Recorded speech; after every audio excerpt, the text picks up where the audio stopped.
Béni le Seigneur de pouvoir partager la parole avec vous ce matin.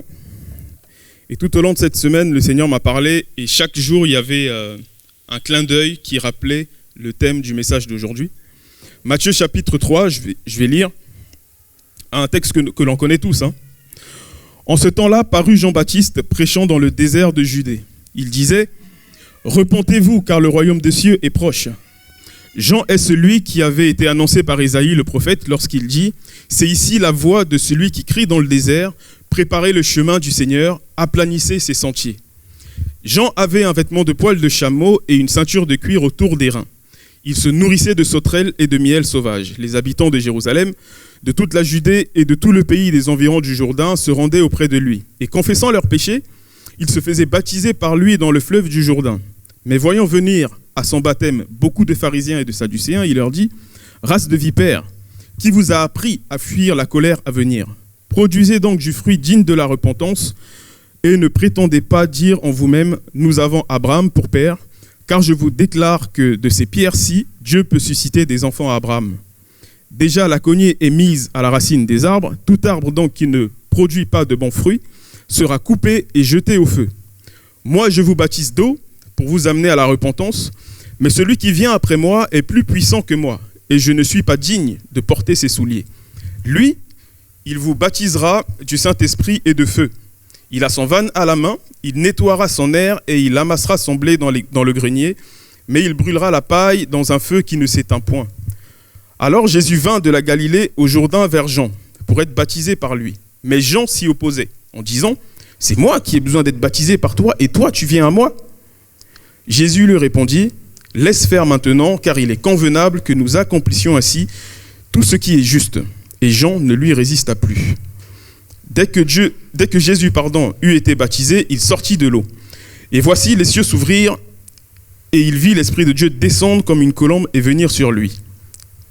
Et voici, une voix fit entendre des cieux ces paroles, « Celui-ci est mon Fils bien-aimé, en qui j'ai mis toute mon affection. » Amen. Je vais un peu aller à contre-courant du texte qu'on vient de lire, et vous allez comprendre pourquoi. Ce matin, j'aimerais dire « bien-aimé » très rapidement, « soyons humbles ». C'est le titre du message ce matin, « Soyons humbles ». Tous les passages de la Bible regorgent des milliers d'enseignements que l'on peut tirer, mais toute cette semaine, le Seigneur m'a interpellé sur « Soyons humbles ». Et encore hier, le Saint-Esprit a conduit les choses. Pendant la répétition du groupe de louanges, une partie du message a été transmise au groupe de louanges. Et je passerai donc très rapidement sur cette partie-là, cette nourriture étant dédiée pour le groupe de louanges hier. La vie est courte, très courte. Et j'aime bien l'image que nous donne le pasteur Josué lorsqu'il dit sur une pierre tombale, il y a une date de naissance ou l'année, un trait d'union et l'année de la mort ou la date de la mort de la personne. Ça veut dire que toute notre vie est résumée dans ce trait d'union-là. Tu peux vivre 90 ans, mais quand on regarde sur une pierre tombale, il y a une date de naissance, trait d'union et date de la mort. Bien-aimés, soyons humbles. L'humilité est un prérequis pour un chrétien.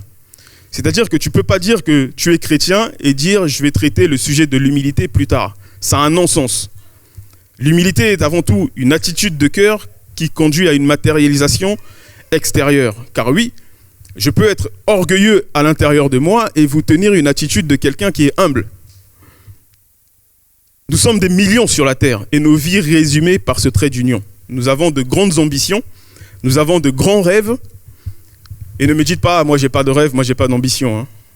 Déjà, la Bible dit, il y a une ambition que Jésus nous donne, c'est aller partout, annoncer la parole de Dieu. Alors si tu me dis que tu n'as pas d'ambition, tu n'as pas de rêve ce matin, j'ai envie de dire, mangeons, buvons, marions nos enfants, marions-nous, et puis car demain nous mourrons. Mais ce n'est pas le cas aujourd'hui, donc je poursuis. Le passage de Jésus que Jésus a marqué sur la terre, le passage sur terre de Jésus a marqué la terre jusqu'au point où, aujourd'hui, on en parle encore. Jésus a laissé son empreinte. Et c'est une référence même dans nos livres d'histoire. Mais dans tout son passage sur la terre, Jésus est resté humble. On lit dans Matthieu 11, 29, « Prenez mon joug sur vous et recevez mes instructions, car je suis doux et humble de cœur. » Luc chapitre 3, verset 23, dit que Jésus avait environ 30 ans lorsqu'il a commencé son ministère. Mais avant d'entrer dans son ministère, Jésus est resté humble tout au long de ces années-là et il a attendu le temps de Dieu. Il en a certainement entendu des vertes et des pas mûres durant les 30 ans. Là. Qu'est-ce qu'il n'a pas entendu les scribes, les pharisiens dire sur les choses du ciel, sur les choses de son Père, sur les choses célestes? Mais Jésus est resté humble. Il n'a pas dit un mot parce que son temps n'était pas venu. Souvenez-vous, lorsqu'il était même recherché par ses parents, on lit ça dans Luc chapitre 2, et il disait « Pourquoi me cherchez-vous? Ne savez-vous pas que je dois m'occuper des affaires de mon Père ?» Et la Bible dit plus loin qu'il était soumis à ses parents et il a suivi ses parents. Jésus, fils de Dieu, mais soumis à Marie et Joseph. Son heure n'était pas venue. Bien-aimés, soyons humbles. Et c'est Dieu qui détermine le timing. Le timing d'entrer dans le service, le timing de lancer son projet, le timing de marcher avec lui.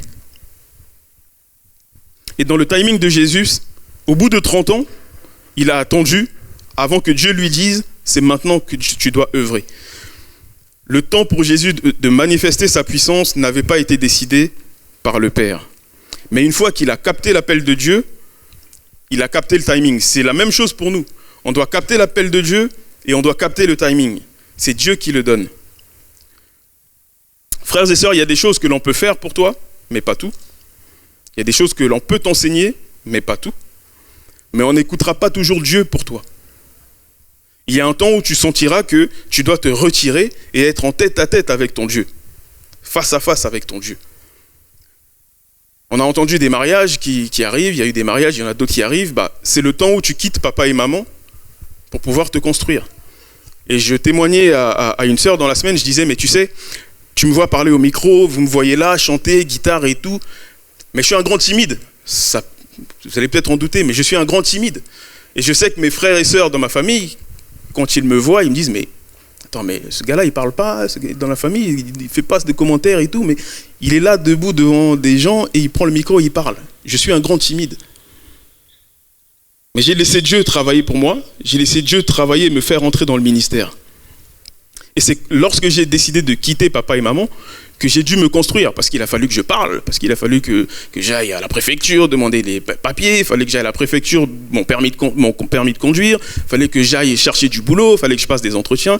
C'est comme ça que j'ai commencé à me construire pour parler. Je ferme la parenthèse. Bien-aimé, as-tu la capacité de capter le temps de Dieu? As-tu la capacité là de capter l'esprit de Dieu? Et dans le chemin où le Seigneur t'appelle, tu dois capter deux choses. La voix V-O-I-E du Seigneur et la voix V-O-I-X du Seigneur. Tu ne sors pas comme ça, errant dans la nature, disant je vais de lieu en lieu ou je reste chez moi, ou etc. Non. Lorsque tu sors et que tu captes l'appel de Dieu, tu dois maintenant aller au baptême de Jean-Baptiste. Bien-aimés, soyons humbles. Quand tu as capté le timing de Dieu, il faut aller au baptême de Jean-Baptiste. Jean-Baptiste représente l'autorité de Dieu. La personne que Dieu a établie sur ta route, sur ta vie, pour débuter ton ministère. Quelques questions. As-tu une autorité spirituelle? Alors je vais entendre, oui, moi, de quoi il parle, lui, moi j'ai pas besoin d'autorité, je suis soumis à Jésus, à Dieu, etc. J'ai pas besoin d'être soumis à un homme. J'ai pris là un exemple parfait, Jésus, il n'y a pas de débat. Bien-aimés, soyons humbles. 30 ans, Jésus est sorti, capte le ministère, capte l'appel de Dieu, capte le début de son ministère, il va vers Jean-Baptiste. Jésus, le créateur de toutes choses, il a créé l'eau, il a créé Jean-Baptiste, quoi, on peut dire. Mais pourtant, il reste soumis, il va voir Jean-Baptiste pour son baptême. Bien que créateur, maîtrisant le temps et les circonstances, bien que fils de Dieu, bien que l'eau lui appartinsse, il fallait Jean-Baptiste pour le baptiser.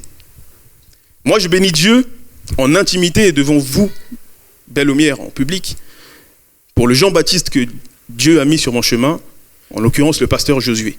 Je bénis Dieu parce que lorsque j'ai accepté de rentrer dans l'œuvre du Seigneur, il m'a accompagné et je peux vous dire que j'apprends tous les jours. Aujourd'hui, je peux vous dire vraiment, hey, je kiffe servir mon Dieu. J'aime servir Dieu, je vous assure, j'aime servir mon Dieu. J'apprends, je fais des erreurs, c'est vrai, je fais reprendre, c'est vrai, c'est comment dire, dans l'intimité, avant d'être pasteur pour moi, il est d'avant tout mon yaya. Je l'ai adopté comme mon yaya. C'est-à-dire que quand je fais quelque chose qui n'est pas bien, il sait aussi me taper sur les doigts. Mais c'est ça un instructeur. Je bénis Dieu pour le Jean-Baptiste que Dieu a mis sur mon chemin. Série de questions. Qui est ton Jean-Baptiste? Quelle est ta relation avec ton Jean-Baptiste? Quelle est ta relation avec ton pasteur? À qui es-tu soumis? Une parenthèse qui me vient comme ça, vous savez, l'apôtre Paul, lorsqu'il il est sur le chemin de Damas pour aller persécuter l'église, il rencontre Jésus, il est frappé d'aveuglement. Jésus le frappe d'aveuglement et Jésus aurait pu le guérir à ce moment-là. Mais non, Jésus lui dit, continue à Damas, va voir un homme, il s'appelle Ananias, il va prier pour toi et tu vas retrouver la vue. Va voir ton Jean-Baptiste. Tu es membre de cette assemblée et tu te dis en toi-même que tu ne veux pas être soumis à un des pasteurs. Mais souvenez-vous que c'est Jean-Baptiste qui a témoigné en disant « Voici l'agneau de Dieu qui ôte le péché du monde ». Celui qui ôte le péché du monde vient voir Jean-Baptiste alors qu'il est le créateur de tout. Mais quelle situation? Quelle est ta relation avec tes autorités spirituelles? Es-tu soumis au serviteur de Dieu? Et quand je dis soumis, en réalité, tu es soumis à Dieu, hein, tu n'es pas soumis à un homme, on se comprend. Tu manques d'humilité quand tu déclares ne pas nécessairement avoir besoin d'une autorité spirituelle dans ta vie. En réalité, tu bloques même ta destinée qui doit se réaliser dans ta vie. Car si Jésus disait qu'il n'avait pas besoin de Jean-Baptiste, il n'allait jamais démarrer son ministère. Jésus n'allait jamais être envoyé dans le désert. Mais pourtant, Jean-Baptiste était inférieur à Jésus. Alors je peux choquer certains en disant, oui, comment il peut comparer l'infériorité de la gloire de Dieu? Écoutez, lisez Hébreux chapitre 3, il est comparé de la puissance de Jésus, autorité supérieure à celle de Moïse. Alors à combien plus forte raison celle de Jean-Baptiste? Tu manques d'humilité quand tu déclares nécessairement que tu n'as pas besoin d'autorité spirituelle. Bien-aimés, soyons humbles. J'entends souvent, moi je ne peux être soumis qu'à une personne qui est plus âgée que moi. Mais si ton pasteur a 25 ans et toi tu as 42 ans, c'est ton pasteur. Marc chapitre 6, versets 1 à 6, je vais lire rapidement. Jésus partit de là et se rendit dans sa patrie. Ses disciples le suivirent. Le jour du sabbat, il se mit à enseigner dans la synagogue. Beaucoup de gens l'entendirent. Ils étaient étonnés et disaient, d'où cela lui vient-il? Quelle est cette sagesse qui lui a été donnée? Et comment de tels miracles se font-ils par son intermédiaire? N'est-il pas le charpentier, le fils de Marie, le frère de Jacques, de Joseph, de Jude et de Simon? Et ses frères ne sont-elles pas ici parmi nous? Et il représentait un obstacle pour eux. Mais Jésus leur dit, un prophète n'est méprisé que dans sa patrie, parmi ses parents et dans sa famille. Il ne put faire là aucun miracle, si ce n'est qu'il guérit quelques malades en imposant les mains sur eux. Et il s'étonnait de leur incrédulité. Oui, Jésus, fils de Dieu, a été étonné de l'incrédulité de ces gens. C'est l'équivalent quand tu dis « Ah, mais moi je ne comprends pas pourquoi lui il est nommé pasteur. Enfin, pourquoi lui est pasteur. Moi je ne comprends pas pourquoi lui il est responsable de ça. Moi je ne comprends pas pourquoi lui ou elle fait telle chose. Moi je ne peux pas me soumettre au pasteur Daniel, un jeune que j'ai vu grandir comme ça. Mais moi j'ai une situation grave, comment je vais en parler à un petit comme ça? Moi je ne peux pas me soumettre au pasteur Nathanaël, un enfant comme ça. Attends, mais même, je l'ai vu grandir. Attends, il va m'apprendre quoi, lui? Bien-aimé, voilà comment tu bloques un Jean-Baptiste et que tu écartes volontairement de ton chemin. Ah, moi, mon pasteur, c'est que le pasteur Josué. Bien-aimé, soyons humbles. Quand tu es membre d'une assemblée et que tu décides de choisir à qui te soumettre, tu bloques ta destinée et ton évolution. Qui d'entre nous ici a choisi ses parents? Personne. Parce que Dieu peut ouvrir une porte. Et on l'a vu tout au long des enseignements de la semaine passée. Et si vous les avez manqués, je vous encourage à aller regarder les prédications de toutes les semaines passées. Dieu peut ouvrir une porte via un serviteur que tu n'as pas choisi et que tu as décidé de ne pas valider. Et si tu fermes cette porte, c'est peut-être celui qui a crié dans le désert en fait. Si tu fermes la porte, c'est peut-être celui qui a crié dans le désert pour toi. C'est peut-être celui qui a crié en disant « aplanissez les sentiers pour toi » afin que tu rentres dans le ministère. C'est peut-être lui qui a jeûné, qui a mangé des sauterelles et qui s'est nourri de miel sauvage pour que tu entres dans ton ministère et pour que tu sois mature. Et toi, tu fermes la porte. Bien-aimés, soyons humbles. Qui est Jean-Baptiste devant Jésus? Jésus est le Fils de Dieu. On dirait trivialement, mais qu'est-ce que Jean-Baptiste peut faire face à Jésus? Il est rien du tout. Mais Jésus devait manifester son humilité, il s'est soumis tout simplement. Ce qui montre aussi que la soumission doit venir de nous-mêmes et non de quelqu'un d'autre. Car Jean-Baptiste, s'il en lit bien, s'est opposé au baptême de Jésus. On lit au verset 14, mais Jean s'y opposait en disant, c'est moi qui ai besoin d'être baptisé par toi et toi tu viens à moi. C'est un fait marquant qui peut pousser quelqu'un vers la rébellion. Nous savons tous les deux que toi tu es le Fils de Dieu et toi tu viens à moi. Mais dans d'autres situations, face à cette situation, d'autres personnes n'auraient pas agi comme Jésus. Je vous parlais souvent en exemple des exhortations précédentes que moi j'ai un lieu où je m'inspire beaucoup d'anecdotes, c'est l'aéroport au Congo. C'est-à-dire que quand tu arrives, tu regardes n'importe quel angle de vue, il y a une histoire qui va te faire rire, il y a une histoire qui va te faire pleurer, il y a une histoire qui va te rendre triste. Et je retiens des anecdotes comme ça. Par exemple, vous arrivez, il suffit simplement que vous sortez votre passeport, que vous soyez le fils de quelqu'un, on va vous dire, ah mais prenez pas tel couloir, sortez par ici, vous sortez rapidement. Ce lent couloir que de tout le monde qu'on a appelé tout pour le peuple. Non mais non, toi tu peux pas aller dans tout pour le peuple, non, passe par là. Et il y en a, ils ouvrent la porte, ils sortent, on les voit passer, et ils sortent plus rapidement. Soyons humbles. Quand Jean-Baptiste pousse en quelque sorte Jésus vers la rébellion, Jésus le corrige par contre. Jésus lui dit, laisse faire maintenant, car il est convenable que nous accomplissions ainsi tout ce qui est juste. Et la Bible dit que Jean ne lui résista plus. Malgré le refus de Jean-Baptiste, Jésus a dit, tu vas le faire. Je m'en vais conclure, bien-aimé. Jésus a payé le prix en s'humiliant. Bien-aimé, pour vivre dans l'humilité, tu dois mourir à toi-même. Et c'est en quelque sorte un prérequis pour un disciple de Christ. Mourir à soi-même et suivre Jésus. Car Jésus a dit que celui qui cherchera à sauver sa vie terrestre perdra sa vie éternelle. Pourquoi mourir à soi-même? Car quand tu es mort, quoi qu'il se passe, quoi qu'on dise, quoi qu'on fasse, tu ne réagis pas. Je vous donne un exemple. Allez dans un cimetière et insultez un mort. S'il vous répond,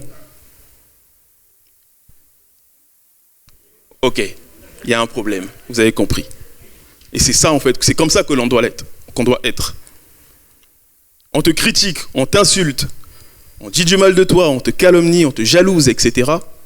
Tu es mort à toi-même, ça ne t'atteint plus, ça coule. Notre problème est que on ne veut pas mourir. La symbolique du baptême, c'est faire mourir l'homme charnel pour que le spirituel prenne la place à 100%. Mais le problème, lorsque aujourd'hui on veut nous baptiser pour mourir à nous-mêmes, on veut garder une partie de notre tête à l'extérieur de l'eau. Parce qu'on veut voir ce qui se passe. On veut voir si un tel voit bien que je me fais baptiser. Est-ce que lui, il a vu que vraiment je suis vraiment en train de m'abaisser? En fait, la fausse humilité. Et on n'accepte pas. Moi, je vais voir. On te baptise dans l'eau, tu veux laisser un pied dehors. On te plonge dans l'eau, tu veux laisser la tête dehors pour voir. On ne veut pas mourir à soi-même, on veut contrôler. Aujourd'hui, être humble, c'est vu comme quelqu'un de faible. C'est celui qui est humble, on dit on peut facilement l'écraser et tout. Alors que quelqu'un qui marche, monte les épaules, fait du bruit, quand il rentre, il veut qu'on l'entende, etc. On dit lui, il est plein d'onction, lui. Le chrétien aujourd'hui, pauvre en humilité, riche en orgueil. Pourquoi on veut rester vivant? Personne ne veut mourir. Tout le monde veut être grand. Ouvrez juste les réseaux sociaux, regardez. Tout le monde a des commentaires sur tout. On dirait une trentaine d'années de frustration de ne pas pouvoir s'exprimer, alors tu déverses ça sur les réseaux sociaux.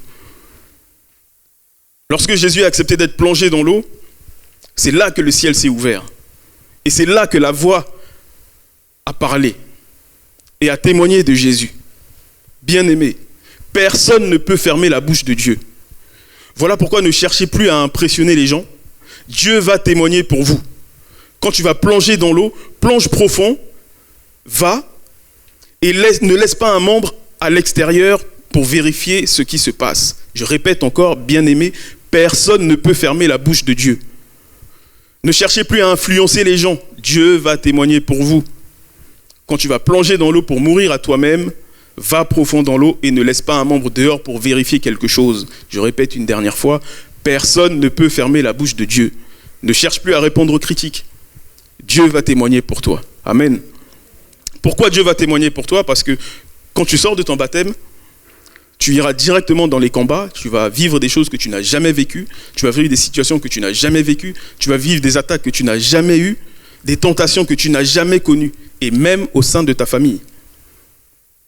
Il n'y a que l'aide de Dieu pour t'aider à surmonter cela, parce que Dieu va ouvrir sa bouche, il va parler, celui-ci est mon fils bien-aimé. Le problème est que quand Dieu te dit, va au baptême de Jean-Baptiste, toi tu dis, j'irai demain. Ça c'est pour les pasteurs. Ça c'est pas pour moi. Moi je suis juste un simple chrétien. Le j'irai demain, là, quand on répond à Dieu, c'est souvent traduit par Seigneur, j'ai encore un péché que je ne veux pas laisser. J'ai encore une situation que je ne veux pas abandonner. J'ai encore un caractère, là, si on me lave, je vais avoir honte. Manque d'humilité. Je passe rapidement. Et lorsqu'on demande pardon à Dieu, par rapport à un péché qui nous colle, on doit se différencier de quelqu'un qui est, je dirais, un bébé spirituel et de quelqu'un qui est mature. Vous savez, lorsqu'on pêche, il faut nommer le péché pour lequel on demande pardon. Et le problème, c'est que on est souvent, comme dit la Bible, bébé spirituel, on dit Seigneur, pardon pour mes péchés. Mais nomme le péché qui te colle à la peau, celui dont tu n'arrives pas à te débarrasser. Nomme-le. Ah Seigneur, pardon pour mes péchés. Et parfois même, on va plus loin. On camoufle, on dit ah Seigneur, pardon pour nos péchés. Bien-aimé, moi je n'ai pas péché avec toi. Demande pardon pour ton péché. Demande pardon pour le péché dont tu as besoin d'être délivré. Pardon Seigneur pour nos péchés. Mais mon frère, quel péché? Ah, seulement nos péchés. Bien-aimé, nomme ton péché afin que tu sois délivré de cela. Alléluia. C'est un peu ce que disait le pasteur Josué la semaine dernière. Ah, toi tu ne me connais pas, hein? J'ai un mauvais caractère, je ne vais pas changer. Et pasteur Josué, je vais te répondre, mais au Congo, tu sais qu'il y en a qui vont beaucoup plus loin. Hein? Il y en a qui disent, toi tu ne me connais pas, hein? J'ai un mauvais caractère. Mais attends, je vais d'abord aller prier Dieu là, qui me pardonne ce que je vais te faire demain. Mentalité d'un bébé spirituel. On demande pardon pour nos péchés. C'est un peu, pour terminer, mon fils Valentin, il nous fait vivre des situations un peu drôles. C'est que quand il va à l'école, il ramène une note. Alors, on prépare les évaluations, enfin surtout avec sa maman. On prépare des évaluations. On lui dit, bon, tu as un objectif, c'est être entre 90 et 100%. Et on sait où sont ses difficultés à Valentin. Des fois, il ramène, au lieu de 90, il peut ramener 85. Alors, la défense de Valentin, c'est d'arriver et dire, bon, j'ai eu 85, mais j'étais pas tout seul, hein. Il y a un tel, il y a un tel, il y a un tel. Je dis, oui, mais mon fils, non, mais je parle de toi. Je vais pas aller frapper à la porte de ton ami là-bas pour le gronder, etc. Moi, c'est toi qui m'intéresse. Comment tu peux me ramener cette note? Oui, mais j'étais pas tout seul. Bon, ça veut dire qu'il y en a d'autres qui ont eu des notes plus de 90%? Oui. Mais toi? Non, mais j'étais pas tout seul. Voilà. Bien-aimé, nommons notre péché et que le Seigneur nous délivre. Alléluia. Juste pour terminer, l'homme immature est reconnu dans la Bible comme étant charnel, bébé spirituel. 1 Corinthiens 3, verset 1. Pour moi, frère, ce n'est pas comme à des hommes spirituels que j'ai pu vous parler, mais comme à des hommes charnels, comme à des enfants en Christ. Ça veut dire que je peux dire mon frère, mais tu es un bébé. Je peux dire mon frère, mais tu es charnel. Il les appelle frères, mais ils sont charnels. Soyons humbles et que le Seigneur parle à nos cœurs individuellement. Je vous laisse cela dans le nom de Jésus. Amen.